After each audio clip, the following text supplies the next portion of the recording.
pleased to have Leah Galione here to talk about the Peak Literacy Program. I must confess, in the light of recent events, the idea of literacy and the importance of literacy has risen. It's gotten much more important than I ever thought it was. I found out that, less than 40% of Americans have a college degree?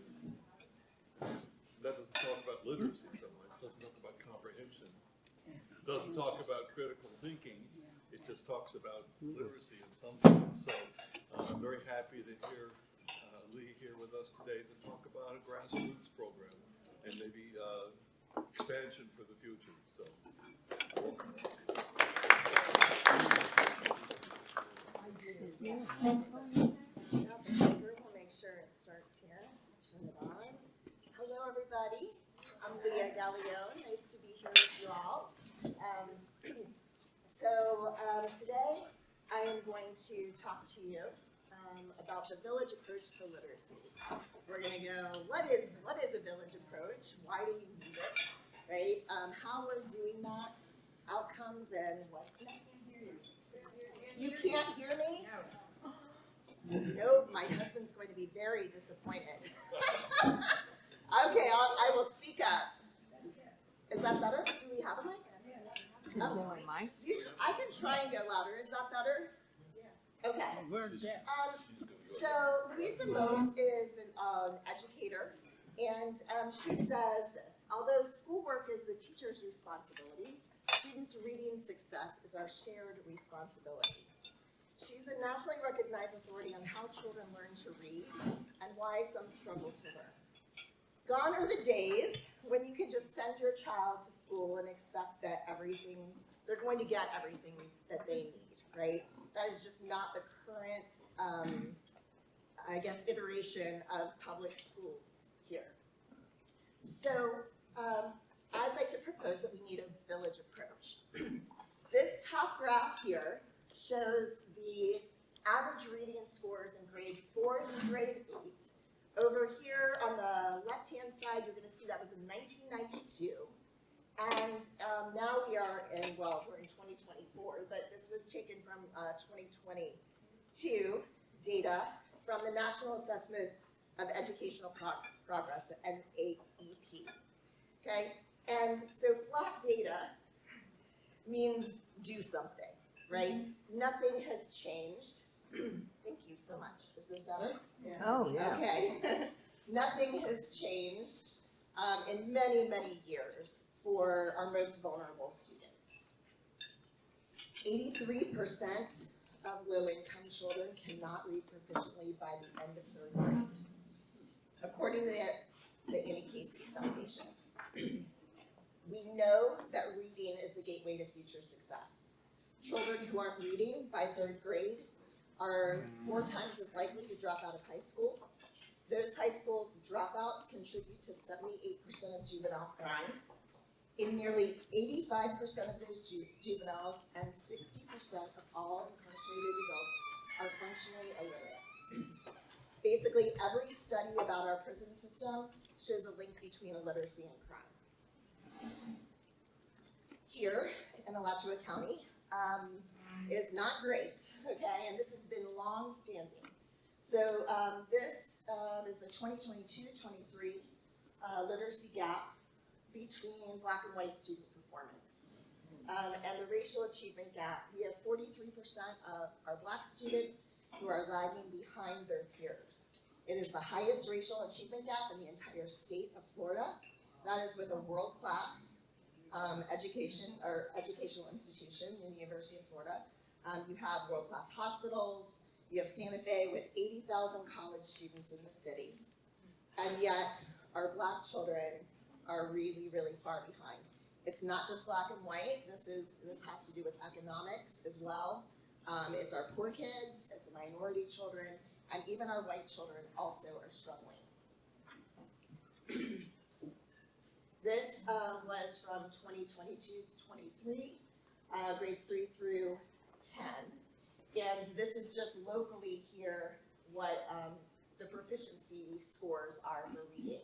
So 61% of our white students are at grade level, so you can see there's still a gap. 46% of our Hispanic students and 36% of our African American students. I like data, so I can get a little heavy with the data, but but this just shows that this is an economic problem as well. You're looking at lower, more disadvantaged students, obviously lack early learning, lack language development in the home, and lack resources in our East Side schools. We know that low literacy costs us billions and billions of dollars a year. We know that low adult literacy is $2.2 trillion a year through health disparities, job disparities, and the list goes on. So we need to help teachers. Okay, they're fighting a battle that they cannot win within the confines of our public education system. And they play an indispensable role, but there's various factors that lead to the process of learning to read. And these things are diverse learning needs. You have a lot of children with disabilities, 504s, IEPs. Most kids, not most kids, but probably about 60% of kids will just learn to read just because, right? They just kind of pick it up from their environment.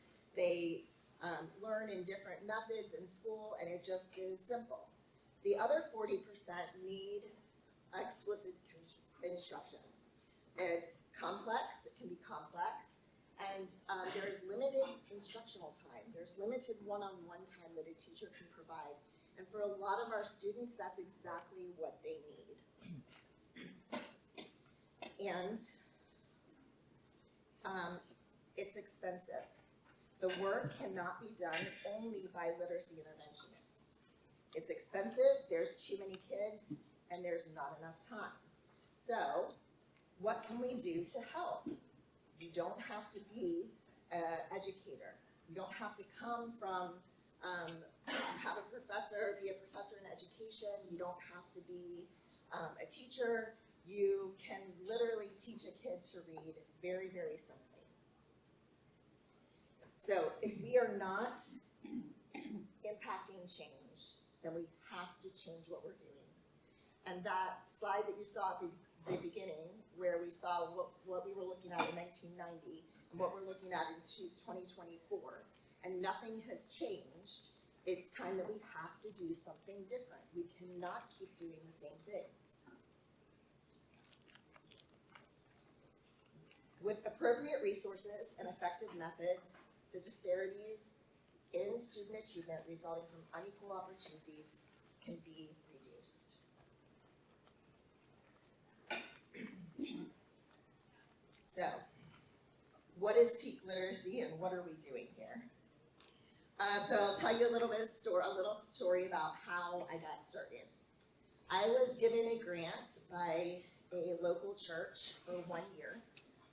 They said, here's your salary for 1 year. There's no more money after that.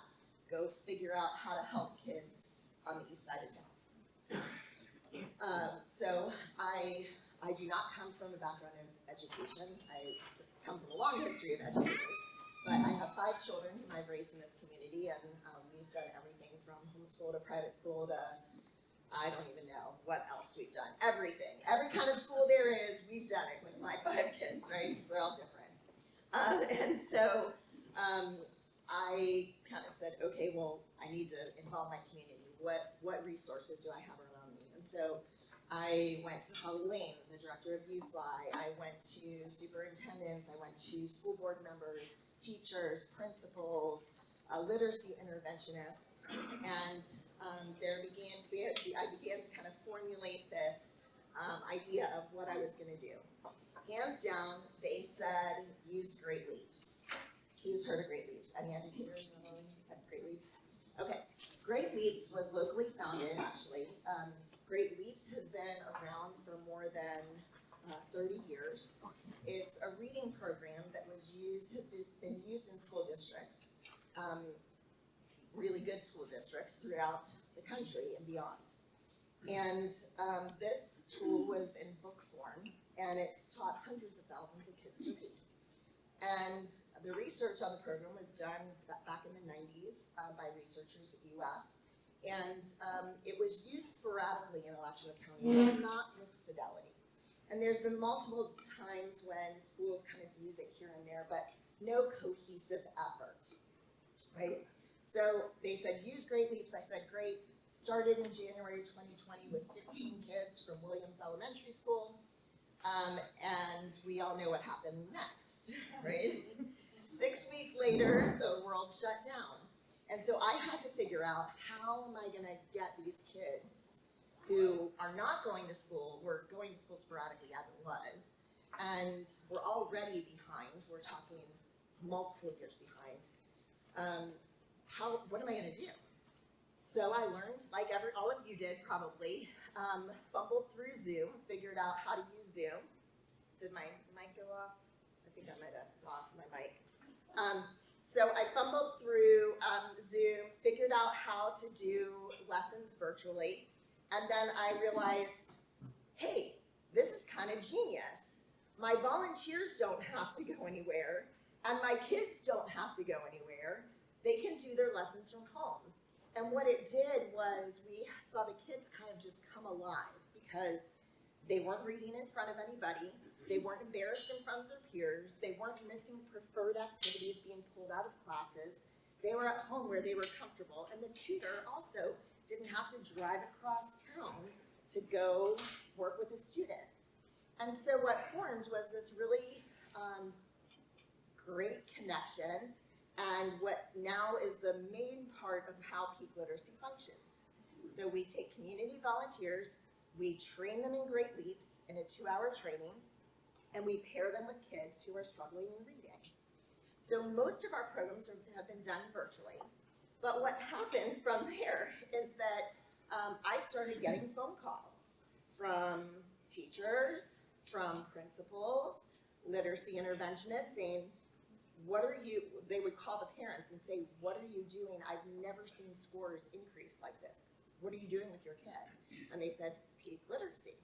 And so from there, we have built community connections, where now we are going into after-school programs instead of offering homework help, where the child is coming back tomorrow for more homework help because they can't read, right? So we go into this after-schools and provide explicit instruction, evidence-based, science of reading, 5 pillars of reading instruction to the kids daily. It's high dosage tutoring, and it's 15 more times effective than any other form of instruction. So we do that in after schools, in schools, and online.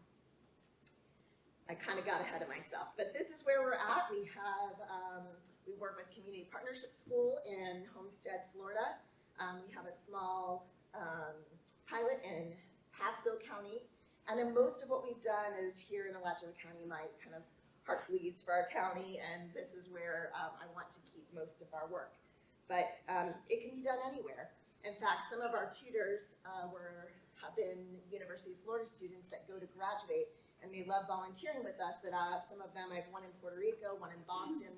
They stay with me for a long time because they really see the difference that they make for the kids. Volunteers are retired educators, business owners, college students, high school students. Anybody that can read can teach this program. It's about as simple as it gets. Again, we do after school, at home, during school, virtual, or in person. Okay. These are some demographics of our students. This will change this year because we are going in January. We're going to be going into Foster and Shell Elementary. We're going to be pressing into their ELA classes. Last year we did this on a smaller scale. We had one UF intern who went into the classroom. We were working with their struggling 3rd graders. Out of the 10 students that we worked with, 7 did not need to attend summer school because they passed their FSA at the end. So really good results that we're getting. These are our outcomes, okay? Because our program is digitized, we have the data at our fingertips. I can see how many lessons a child did. I can see who did their lesson with them. I can see the number of words per minute they read, and we can see their increase in reading scores across the board. You can see all of these kids made progress. You'll see down at the bottom some outliers here, and what data allows us to do is to ask questions. Why? Why did these children not make the same progress as the other kids did, these huge jumps, right? And I can tell you that some of it was fidelity, one was tutor error, and the other was disabilities. So we know, based on Great Leap's history, what the trajectory is for a student who has dyslexia or another learning disability, and the kind of track that they'll make, and then we know what typically students without disabilities, their track that they will make with Great Leaps. What this allows us to do is to say, hey, to the parent, what's going on here? Maybe your child should be assessed for a learning disability. Or in the case of some of these kids, which about half of our students have IEPs or 504s, we're able to say, this child does not have a reading problem, it has a teaching problem, okay? They have not been taught, because you do not see a year of reading growth happen in 3 months when a child has a learning disability. It cannot happen. This is just dyslexia, not dyslexia. This is year 2. These red ones are our middle school students. So all this money and effort that goes into early learning, and a child, if they haven't learned by 3rd grade, that they can't, that they're not going to learn. Not my data. Middle school, high school students, all the same trajectory. You have to go back and remediate those skills, or they will not make the progress. You're going to continue to have problems throughout their whole life. It has to go back and be remediated. This is Joseph, child with autism. This is his reading growth level. Mother came to me. She had taken him to a big box shop for reading help. She was paying upwards of $100 an hour. Yes, for reading tutoring. A child with autism, is not going to sit for an hour, but they don't work in 15-minute sessions like we do. She said, "Can you help him?" I said, "I think so." So he got online with me, and I said, "Joseph, if you can do this for 15 minutes a day, I promise we can help you." He said, "Nope." I said, "Okay. How about 10 minutes a day?" He said, 10 minutes. Okay, so at 10 minutes, he would start his timer when I start that Zoom, and I had to have that program up and ready to go. When I transferred him to another tutor, I said, "Look, you've got 10 minutes, so whatever you have to do, you got to talk fast, but get it in that 10 minutes. He would shut off the Zoom at 10-minute mark, no kidding. That was him. That's him holding up his report card. He made it into, the next year, he made it into advanced reading classes. He had an A in reading. This is O'Neill Garcia. This is his growth that he did over the course of 3 years. You can tell that kids stay in our program for a long time. When I'm working with a middle schooler, and there are thousands, plural, in our county of middle and high schoolers. High schoolers, by the way, who have graduated that are illiterate in our county. Spend a day with me if you don't believe it. I'm telling you, it's out there, okay? I see a lot of head nods, right? So they're with us for sometimes 3 years, because we commit when we take a student to take them to the end. I'm not gonna do an intervention for a summer and then go, bye, sorry. We take them to their grade level reading where they can read independently. This is the school scores from O'Neill's, the previous slide. Diagnostic 1, 2, look at that. Never been seen. That's why I got a phone call from the reading teacher. Another one, Shalom, beginning February 6th grade in remediated reading, September 8th grade, recommended for the REACH program at Fort Clark. I'm telling you, I have success story after success story after success story, and it is not me. I'm using a simple program and I'm putting it in the hands of volunteers. Really, really simple. Okay. Impact. So one of the things that we are funded by the Children's Trust of Alachua County, along with other donations from individuals. We apply for grants. As I mentioned earlier, a lot of money goes towards early learning, right? So there is not a lot of focus on what happens if we haven't taught those kids when they were younger to read. So we do a lot of talks like this to try and raise awareness and get donations and people to help. But this summer, we're funded by the trust for a program evaluation that helped us get some pre and post data and some surveys so that we can grow and be able to apply for more grants. Just some parent testimonies. These are on our website, I'm gonna go, but implementing the village approach. How do we do it? So, this is a big hot topic for me. Band-Aid solutions. We like around here to put Band-Aids on problems, right? There's a lot of money that goes towards wasted efforts. And when I shouldn't say wasted efforts, towards Band-Aid solutions, okay?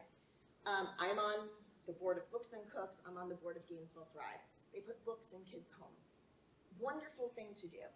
Does not solve the literacy crisis.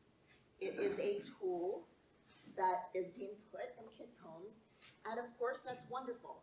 But when literacy is very generational, and so many of our parents of kids in our program, they're working 2 and 3 jobs. Okay, so they're not sitting around with like lacking things to do at night with their kids. They're struggling. Okay, I have 5 kids. I have a husband who is so supportive. I don't sit down with my own kid for 15 minutes a day and look them in the eye and see how their day was. So what we provide for these kids, although it's not mentoring, it's very, very important for them. And it's why our volunteers come back, and it's why people ask me, how do you get middle school and high school kids to get online at home at 9 o'clock at night? I don't know, they just do. Because if you had somebody checking in with you every day, working with you with reading, that high dosage tutoring, it's life-changing for these kids.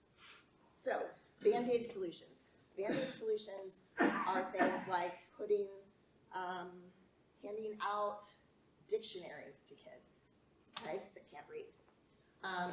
Putting little libraries in laundromats, okay? Big initiative. Lots of money went towards this, and you put a little library and laundromat, and people that come to low income, laundromats, if anybody has ever walked in one on the east side of town, you'll know that they don't bring their kids there. In addition, how are you measuring that? What are you doing? So somebody sits down with you and does a little literacy activity, and that's supposed to change something? Again, I don't mean to be critical, but these are the things that we have to be thinking about, where we're putting our dollars. And is it moving the needle? And I can tell you, based on the first slide that you saw, it is not moving the needle. It's not doing it. You give a man a fish, you feed him for a day. If you teach a man to fish, you feed him for a lifetime. You all have heard that quote, right? Right? This is what we have to do. We have to go back and remediate the kids. It's a really simple solution and we can do it.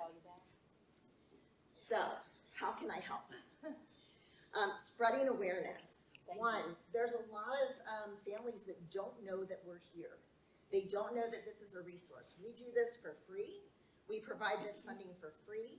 We provide this service for free to parents. They can make donations if they want to, and we do have some parents that pay for their child to receive lessons from us because it's way cheaper at $80 a month than it is, you'd pay, I don't even know how much, it would just be thousands. So for about $1,000 a year, that pays for lessons 4 days a week for a child.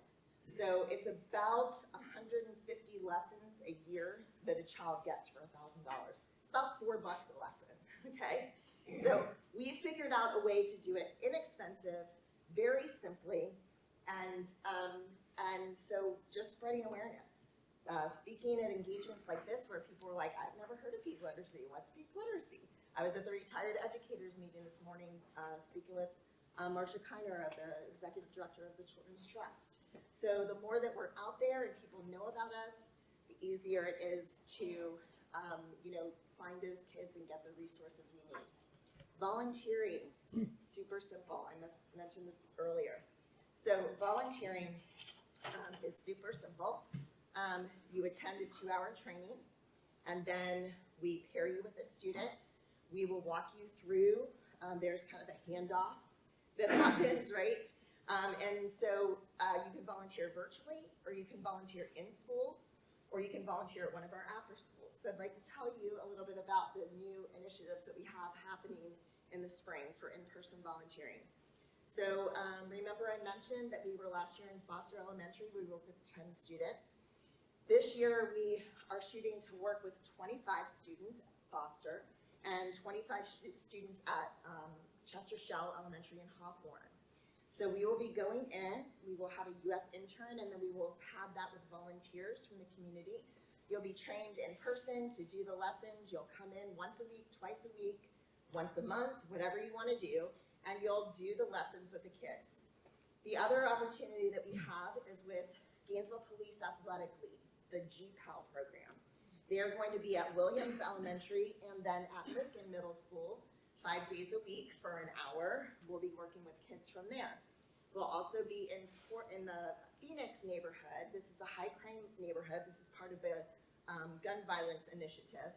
And so we're going to be going into doing fun Fridays in their neighborhoods, like read with a horse, read with a dog, read with a human, different types of things. This is more those kind of soft introductions so that we're gonna gear up to do our program in the fall, or excuse me, in the summer. And so we're gonna be just getting to know the neighbors, building trust, building connections with the students for a summer program with GPAL.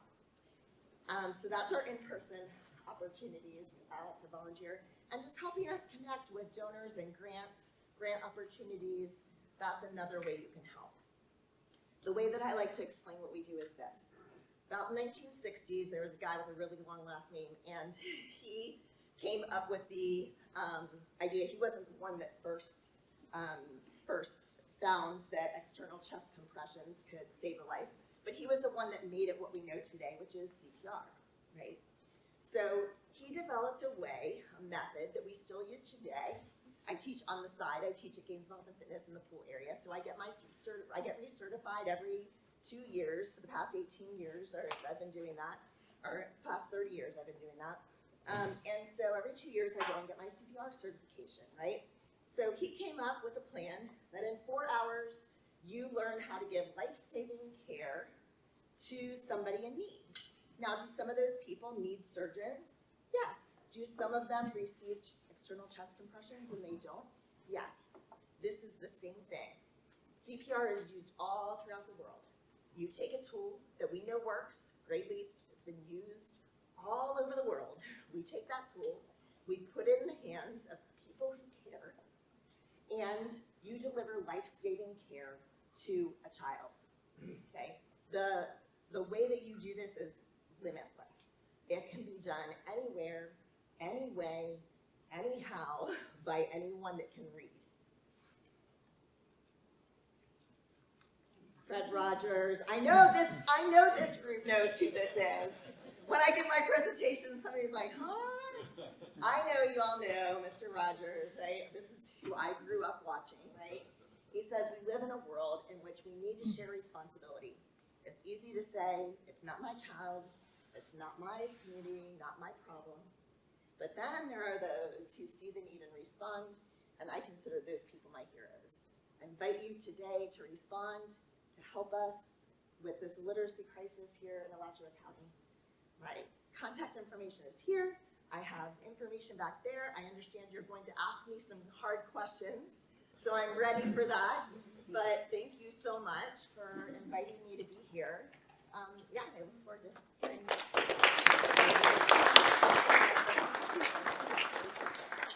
Is there a method to answering questions, or? I don't know. Okay. Is this thing just not working? Yeah, it turned off. It's showing a little bit of light. A little light. Okay. There's a lot of money. Questions? Go ahead, yes. please go ahead. I assume you have to get computers in the, or laptops in the hands of, how do you supply those? Where's the funding for that? So that has gotten a little bit better. When we first started, we had to put, the program can be done on a Kindle, it can actually be done on a phone. So I've done lessons where kids walking around Walmart, like mom's shopping, and he's sitting there doing their lessons. So it can be done anywhere, but certainly computer is better. And Alachua is now a one-to-one district. So that means that each child has their own computer. Now, whether that computer is at mom's house or at dad's house or at grandma's house or the quarters somewhere else, or the Wi-Fi is strong enough to reach, that can present a problem. And so in those cases, if there's scenarios like that, we do have tablets that we have purchased that have internet connected to them, and so we will provide a tablet in that scenario. I just wanted to point out, when you mentioned Wi-Fi, awareness that the library has Wi-Fi to go, and so you can get it from the library and use it in the home. Yes, you can do that, and that's effective. You can only check it out for a week at a time. So that that is a little bit of a. Is it not a month? It is not a month. I believe it's 1 week at a time for the Wi-Fi. Unless they've changed it, they may have changed it. I'm not positive on that. Not per year, not per year. I think over here. I had a couple questions. Number one, have you done this presentation to the Alachua County School Board? Never mind. The second question, I noticed on your data early, ironically, the school districts or the counties where the major universities in the state are the lowest. You know, Leon, Dade, I think Orlando area was the only one, but Hillsborough, you know, West Florida, and Tallahassee, Leon, and here. Is there any, I know you said something about using college students or interns. Is there more, like, for example, I'm an advisor for one of the sororities at the UF campus. Is there any way we could liaison with you to get not just education majors, but I know, a lot of the other majors have to do so many volunteer hours as part of pre-dent, pre-medical, pre-law, whatever. Is there any way, I would be glad to work with you on that. Yes. The other thing is, as a lifelong educator and someone for the last 20 years has supervised interns in schools, obviously. In the elementary level especially, I cannot believe how much time every day is wasted. It is criminal. The 7.5 hours, there's so little time. Again, if you've not been able to work through the school board, is there any way that we can help you with that? I would be glad to assist you in that. I mean, I have a voice, I have experience, I have a few physical abilities still in place. I would love that. I mean, one thing, you know, this is no surprise to anybody. We have a new superintendent starting tomorrow. We've been through 9 superintendents, I believe 8 superintendents the past 11 years. And so this has presented quite a challenge when you try to establish connection and you make your connections and then that person leaves. And so we have submitted multiple times to the Alachua County School Superintendent. We have submitted proposals to the University of Florida of like, hey, University of Florida, you have, I don't know, it's 30,000, 20,000 incoming freshmen. If each of them gave 15 minutes a day, 4 days a week, it's an hour 1 week, from their computer, from their dorm room, in between a class, and you paired them with the 10,000 kids in our city that can't read, you'd effectively wipe out illiteracy in about 3 years' time. Just saying. Well, it might be more effective to, instead of the 10,000, focus on the 200 in a sorority, and 300. Yeah, I mean, that's it. I'm not trying, I'm just saying, sometimes you might want to, let's do a more narrow approach, Yeah. and then that will spread. I mean, that's exactly kind of how I've done. When I was at the educators, meeting this morning, Leonetta McNeely was there, Dr. McNeely was there, and she said, apparently there are 60 juveniles being transferred from Marion County to Alachua County. Somehow they're responsible for them in the next, we don't know what to do with them. I mean, we're talking, the Great Lakes licenses are $26 a student for a year. That's the cost of the curriculum, okay? The reason it's about $1,000 is because I have to have, right now, we currently have about 90 volunteers, and we have 67 students. We're getting ready to add on 74 more, or 100 more to reach 175 students in the spring. And up until a month ago, I was the only employee.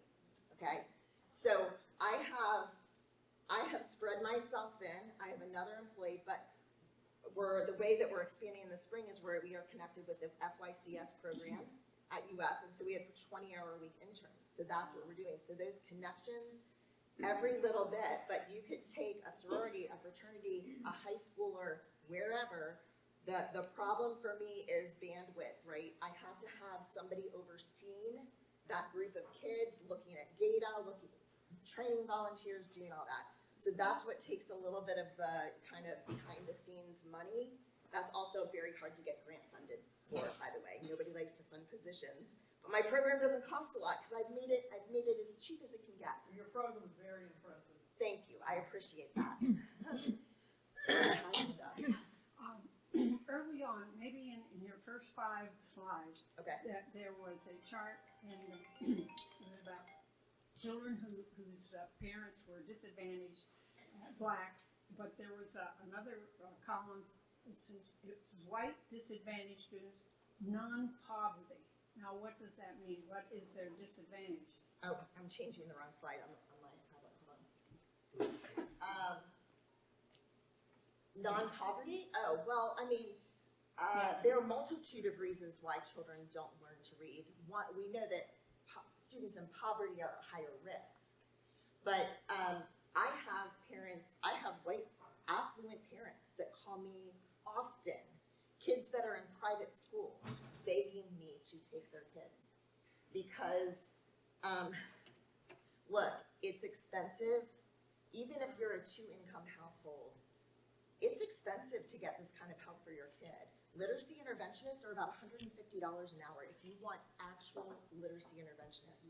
It's expensive and they're booked up because they are inundated with that group of kids that you saw that makes that game. They're inundated with all those kids in the schools. You have a bunch of kids that have IEPs and 504s, all because they were not taught to read. So those kids that actually need that specialized instruction can't get it because there's just too many. So if you lift off the masses that can be taught but just need some explicit instruction, then those kids that really need the work that we can't do because I don't know how to do it, then they can start working with those kids. But it's kind of like you gotta lift, we're kind of, spreading awareness, knocking out a kid or two here, but we need more massive, thing. And I'll do it 1 kid at a time, or I'll do it 100 at a time. I don't care. What are the IFPs and 504s? IEP and 504.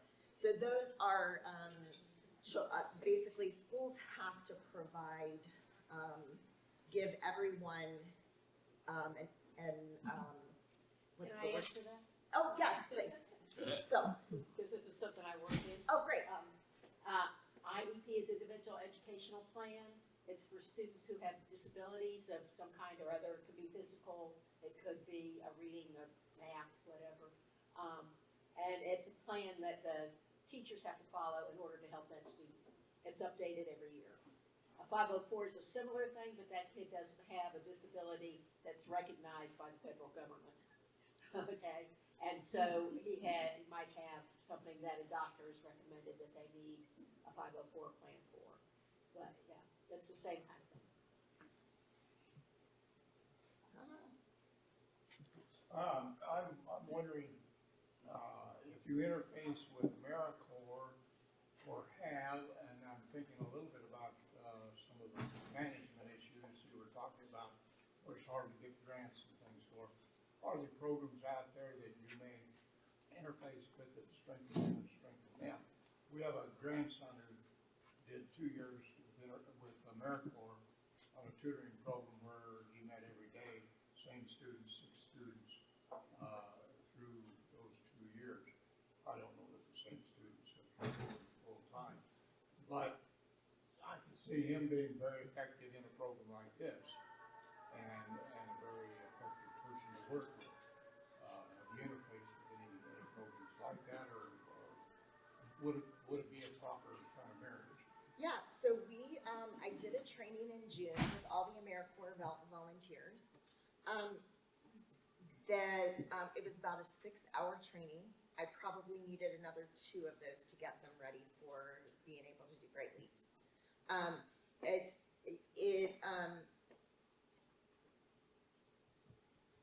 It would take some time to get them trained and ready.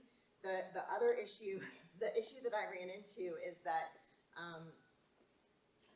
this summer was the first time the schools partnered with us. And, you know, it's hard when you're coming in as an outsider. You know, I try to be very careful on that. Look, I don't want to take away any jobs. Like, you know, we're here to support you. We understand that there are testing, there are so many factors that are affecting teaching today, right? There is no way for a teacher to give individual instruction to a kid. It is just not possible within a school day. And we can argue about, is there plenty of time? Yes. If I could overhaul things, would I? Sure. I don't know how I do it, but this is the only way that I know how. Let's just press into your classrooms, work with principals, and so that's been through individual kind of connections that I've made, connections with the principals, or somebody knows somebody, and you know, we do it. It's very hard to get something like district-wide that's like that, and that's kind of what happened. I trained the AmeriCorps volunteers. Look, people, what I do is very simple. It's not easy, okay? People like easy. Easy is putting books in kids' homes. Simple. Send a book, simple. Easy is, you know, doing a one-off event, giving dictionaries to kids. Simple. I mean, easy, right? What I do is simple, but it's not easy at all because it takes coordination efforts and it takes, you know, moving parts and people and coordinating with schools and getting schedules, and that's harder. And a lot of people don't want to do the hard to get to what really needs to happen. And so there was no kind of follow through from the school side of like, hey, these AmeriCorps people can come in and do this. And so what they do with those AmeriCorps volunteers is they go in and they go into a classroom, they sit in the back with a kid and work on the curriculum. They do a worksheet with the kid. And yet we actually have a lot of children now. We started asking our volunteers what language they speak because we have a lot of children who know zero English. And they're sitting there in school all day long and they don't know anything. So we have a large, we have probably 5 students, Russian, oh gosh, we have a couple from Israel, Spanish speaking, a lot of Spanish speaking kids at Foster. So, yeah, I don't know why I got on that tangent, but yeah, just, if there's a way to break through the system, you know, I'll go and run with you. I'll hold your hand while we do it, but it takes connections, and sometimes it takes that right person that knows the right person to make it happen. What do you think?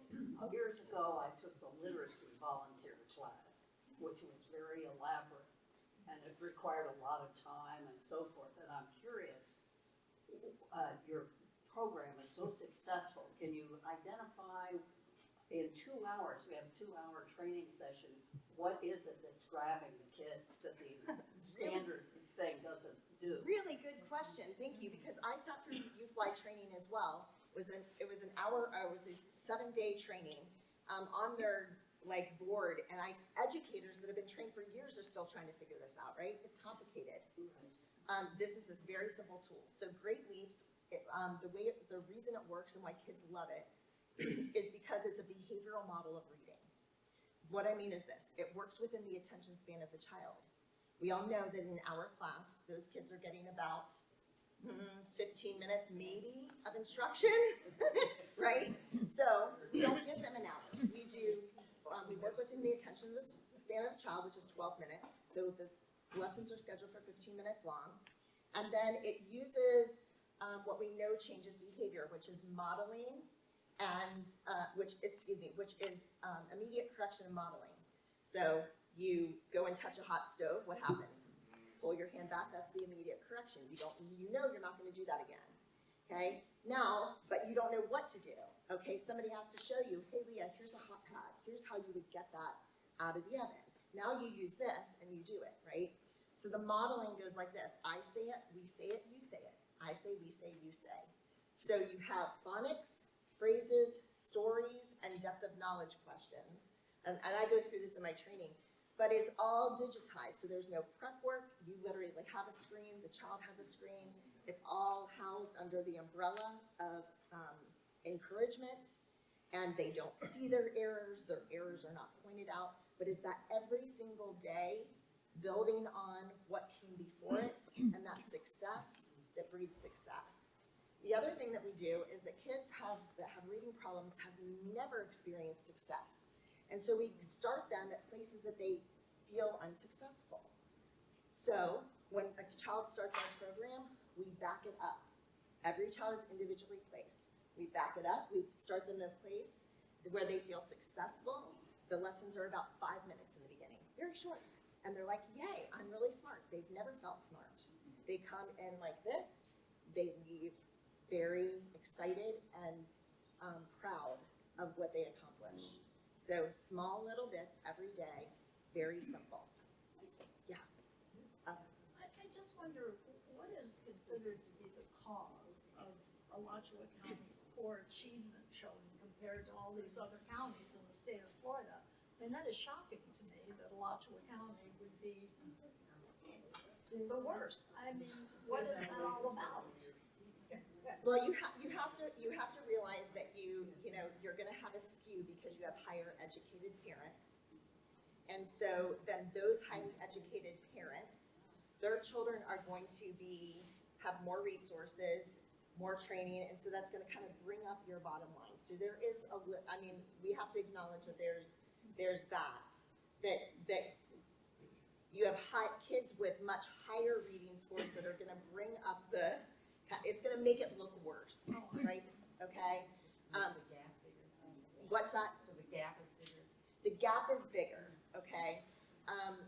But, I mean, if y'all have lived here a long time, there's a big gap. I mean, if you go into a East Side school versus a West Side school, there's somebody right now I think is trying to raise $75,000 to take their kids to the St. Augustine field trip that, I mean, my kids at West Side schools, there was no question about them going because they have PTAs that are funding those things. But why does that exist in Alachua County? I mean, why isn't it addressed?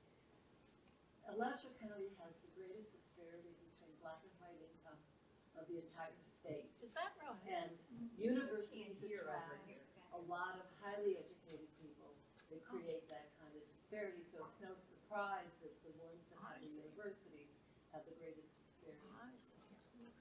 What she said was that the income gap in those counties that have colleges is greater, and so that's naturally we saw what a lot of this comes back to resources and income. I'm afraid I have a different question, but I think this one was so good that I want to go on with it. But my question really is about the longevity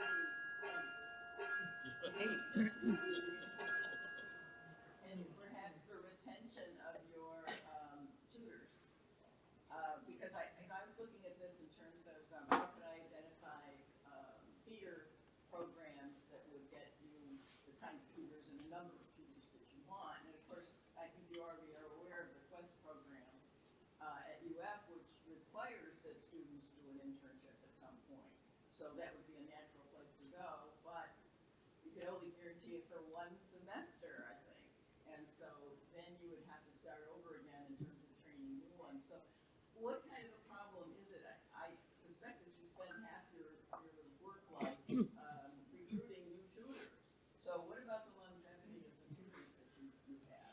So surprisingly, I keep my tutors for a really long time. And here's why I think this is because so many volunteer opportunities are one and done, right?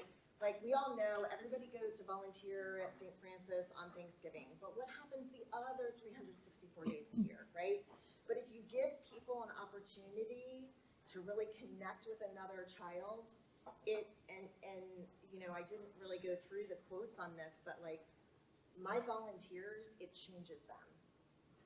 They've changed voting records. They've changed the way they approach the world. I mean, what better place? I mean, not all of them are not all of our volunteers are college students, but what better place to engage in a community and see what it's really like out there than during your college experience, right?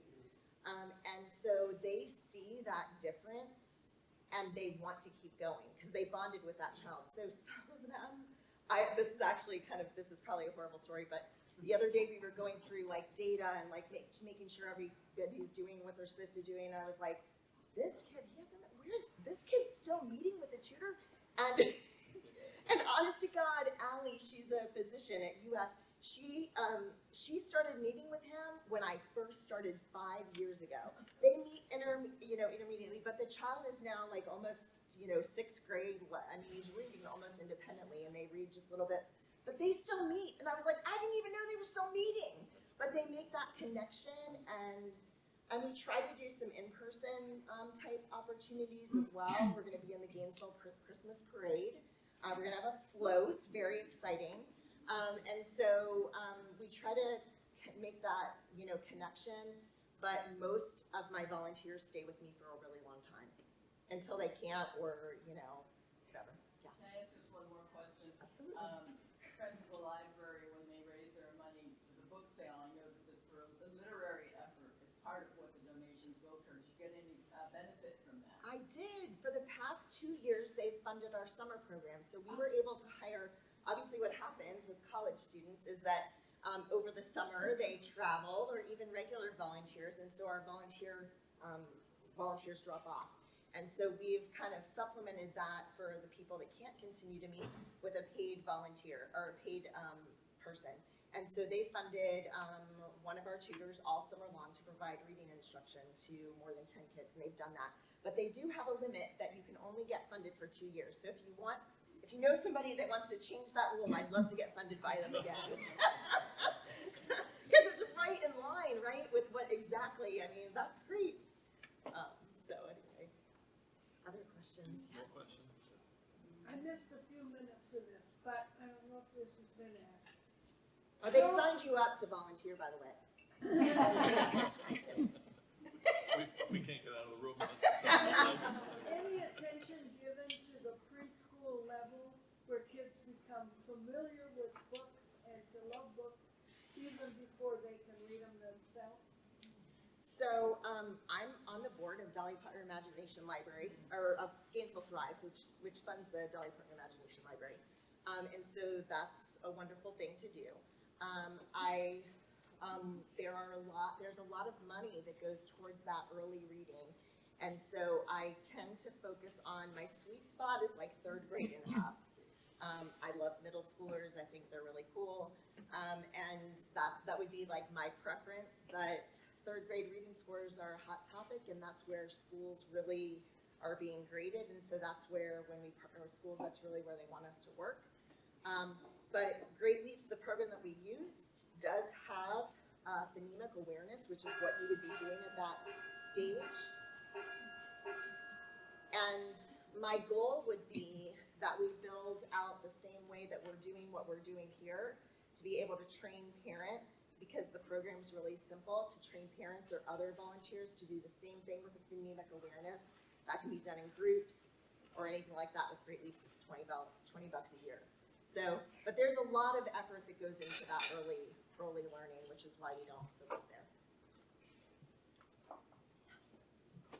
Is there a program that works for adults who don't know how to read? Yeah, so this program actually can be used by adults. I would love to tackle adult literacy, but just don't have the bandwidth. But The Great Leaps program has elementary, middle, and high school stories. So our high schoolers that are reading at a first grade level aren't reading baby stories. So those high school stories could be used for young adults, anybody. It could be used in by the library staff to run adult literacy programs or English language learners. Any of that. It's really great and it's simple. So yeah, possibilities are endless. Any more questions? Thank you, Leah. Thank you so much. I'll hang out if you have any questions. And just before Leah steps down from the podium, I wanted to present her with one of our achievement cups. She will read from it. First Amendment. So. Wonderful. Thank you so much.